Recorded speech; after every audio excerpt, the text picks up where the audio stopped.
క్రైస్తవులమైన మనము సంఘ గ్రహింపులో ఉన్నామనుటకు ఉండవలసిన అనుభవాలలో కొన్ని.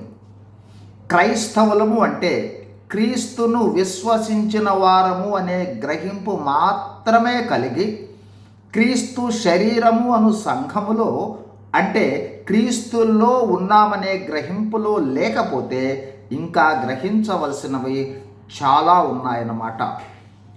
ఒకటి, సంఘములోని విశ్వాసులను సంఘములో సభ్యులుగా, సంఘములోని వ్యక్తులుగానే చూస్తున్నాము అంటే ఇంకా గ్రహింపు అవసరం.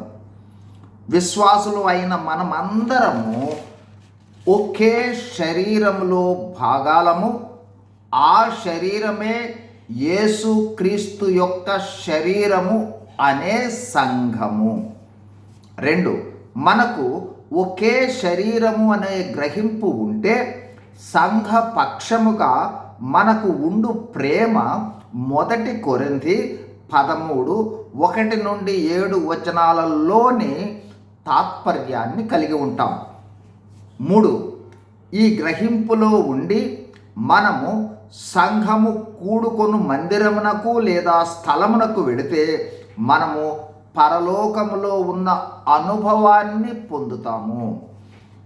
4, విశ్వాసులతో కలిసి కొన్న, విశ్వాసులతో మాట్లాడిన, విశ్వాసుల సహవాసమునకు వచ్చిన పారలౌకిక సంతోషము, పరలోక సంతోషము, వర్ణింపలేని మహిమాయుక్తమైన సంతోష అనుభవాన్ని పొందుతాము.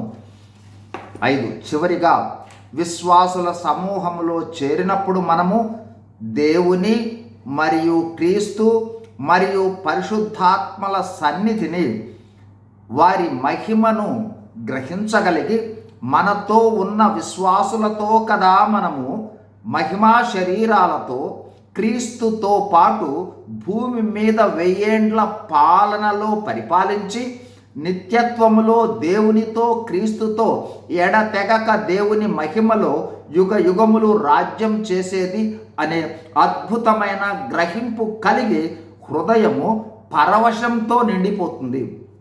ఈ అనుభవం ఇంకా లేనట్లయితే 1 కొరింథీ 12 రోమా 12 1 కొరింథీ 13 చదివి ధ్యానించండి. మీలో ఉన్న పరిశుద్ధాత్మగా ఉన్న క్రీస్తు యొక్క లేదా దేవుని యొక్క సహాయాన్ని అడిగి పొందుకొనండి, గ్రహించండి. God bless you.